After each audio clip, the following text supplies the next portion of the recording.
No, I don't have any stamina. No. 8 months ago, I was watching a TV show called Forged in Fire. In this show, blacksmiths compete to make the best blade. To do this, contestants must first carefully shape their blade with a forge, a hammer, and an anvil. When they're happy with the shape, they must then quench their blade. Quenching involves heating up a blade and quickly dunking it in either oil or water. If done correctly, this causes the blade to crystallize just enough to hold an edge, while still being flexible enough to not shatter during use. Then, contestants usually finish up their blades by adding a handle and sharpening it. A lot can go wrong during this process, and after they're done, judges evaluate their blades through a series of trials. When watching this, I thought about how it'd be cool to see these blades tested in hand-to-hand combat instead, which inspired me to make a smithing game. A game where you smith weapons and fight other players with them. Smithing in games is usually limited to crafting menus and predefined blade shapes, so with this project, I wanted to create a flexible and slightly more realistic smithing system. Real-life smithing is complicated and requires precision and patience. Things like quenching can make or break a weapon, yet they're often overlooked in games. I wanted my game smithing to include these components and allow for players to freely shape their blades. The first few prototypes I made were very rough. Figuring out how to make this whole complicated smithing process feel intuitive was difficult, and the technical side of developing it was especially hard. Things like learning how to deform objects were tricky, but the hardest part by far was the multiplayer. I have made a multiplayer game before called Grapples Galore, but I knew right away that this game's multiplayer code would be much more challenging to make. This is mostly because I wanted to use a different framework for the multiplayer, called client-side prediction. It would take a little while to explain exactly how prediction works, but if you're interested in learning more about it, I've linked a video in the description that explains it really well. It took a while to wrap my head around this framework since it's a bit harder than normal multiplayer code. The first month or two of development were slow since they were mostly spent learning about prediction, but after a little while, some basic multiplayer smithing started to come together. I spent 4 years working on Grapples Galore, and I didn't want this project to take another handful of years, so during this time, I decided to reach out to Bobsy and Valentine, the developers behind the networking solution I've been using, Pernet. I wanted to see if they would be interested in some programming contract work, and they both were.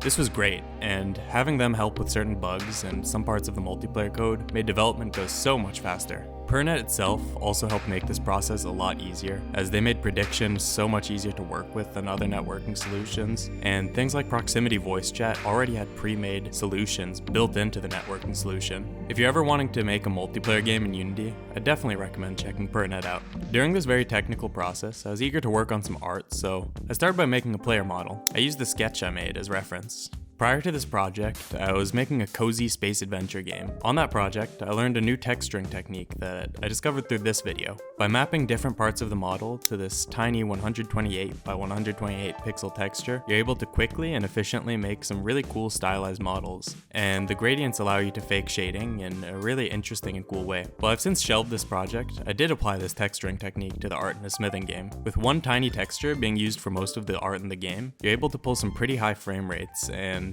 keep the game's file size fairly low. With this technique, I also made a bunch more art for the different stations and items used in the smithing process, so now the smithing looked pretty good.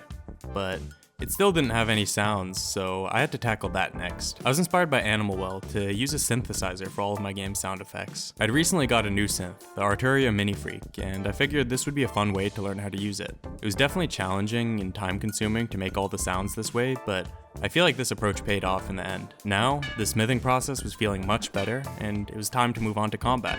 For combat, I decided to make a fairly basic system where you swing your weapon with left click and hold right click to block and parry. You can also throw your weapon at other players, but then you risk them stealing it. I wanted to keep this combat fairly simple to ensure the focus of the game is still on the smithing itself. With this done, the game's core systems were all functional. I was pretty tired of looking at this liminal Unity scene though, so I decided to finally start making some environment art. I was looking forward to this since I find this sort of thing really fun. I started by making some nature assets, a skybox, and added some thick fog to make it feel a little bit more atmospheric.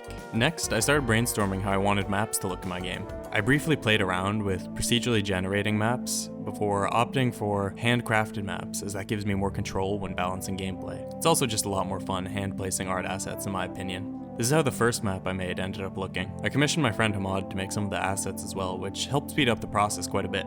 With the map complete, I started working on the gameplay loop. I made it so players spawn into smithing bases scattered into the far corners of the map. They can then find ores and smelters randomly placed around the rest of the map. After putting an ore into a smelter, you get a sword base, which you're able to forge into a blade at your smithing base. After shaping, quenching, and sharpening your blade, you can then use it to kill other players. If you're the last player standing, then you win.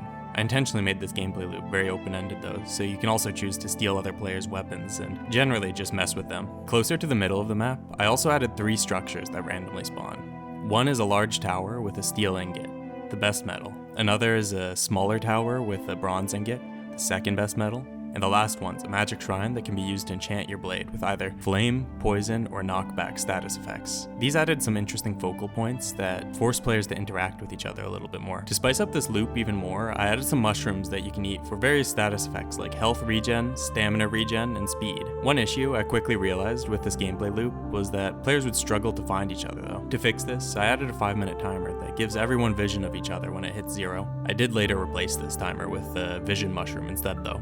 Next, I wanted to make a few more maps. I had a good workflow for this after making the first map, so with Hamad's help, I spent a week or so making a few more. Now there's a forest map, a snowy map, a desert map, and a swamp map. I really tried to focus on making all of them very visually distinct, and I'm pretty happy with the result. With multiple maps done, I needed to start thinking about how players would cycle through each map, so I started by making a lobby and a ready up system. Alongside this, I also made a basic main menu, a settings menu, and a pause menu. Valentine then took care of the matchmaking, and with all of this together, the game was starting to feel a lot less like a prototype and a lot more like an actual commercial game. Throughout this development process, I had spent a lot of my free time messing around with my new synth, so I had a bunch of nice sound presets ready. Using these sounds, I decided to compose some music for my game. I tried to lean a little bit into a dungeon synth sound to accompany the fantasy aesthetic I've been leaning into with the art, and I'm pretty happy with the result. Some of the music you've been hearing during this video is also from the soundtrack I made.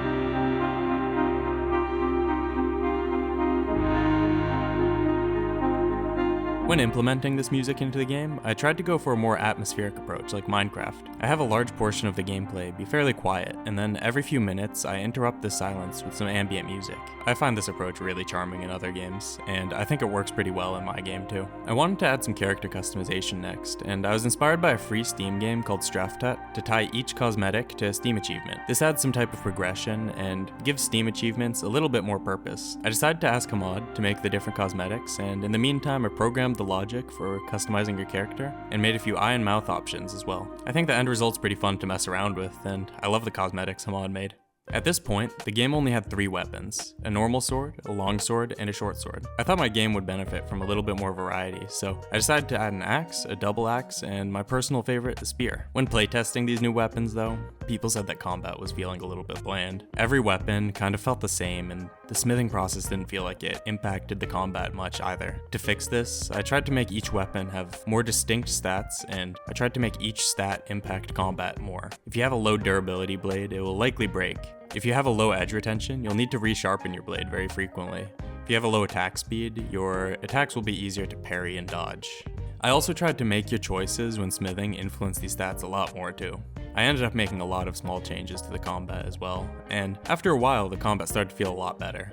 At this point in development, I'd sunk a lot of time into this game, and it was essentially the game I set out to make. The core mechanics were solid, but when people would play it, their emotional investment into each round was low, which made the game overall less fun. I thought about what was leading to this feeling a lot, and it took a while to come up with a solution. Ultimately, I realized after a lot of reflection that the length of each round was probably the issue.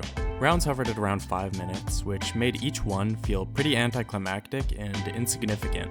To fix this, I decided to give each player 3 lives. This instantly made rounds much more interesting. On top of making rounds longer, lives also incentivized players to team up, get revenge, and steal other people's weapons, which made each round much more distinct and a lot more exciting. Now, the game was feeling exactly how I wanted it to, with the exception of a lot of bugs. Bug fixing was a slow process, and for a while, it just felt like whenever I'd fix an issue, a bunch more would pop up. I stuck with it though, and with the help of Bobsy and Valentine, we slowly made the game much more stable and a lot less broken. No! Now the game was complete, and all that was left was to set up a Steam page. I made a trailer, gathered some screenshots, and Hamad made this awesome Steam art. With all of this done, the smithing game's ready to be released. I'm really proud of the smithing game. It's not a massive game, but I'm really happy with what I managed to make. It was super helpful being able to apply a lot of the lessons I learned during Grapples Galore's more turbulent development, and I feel like I learned a lot from this project too. Thank you so much to Hamad, Valentine, Bobsy, and everyone who helped with playtesting the game. I couldn't have made the game without you guys. If you think it looks fun, please consider checking out a smithing game on Steam. I've left a link to it in the description. Let me know what you think of it in the comments, or by leaving a Steam review. Thanks for watching. Bye!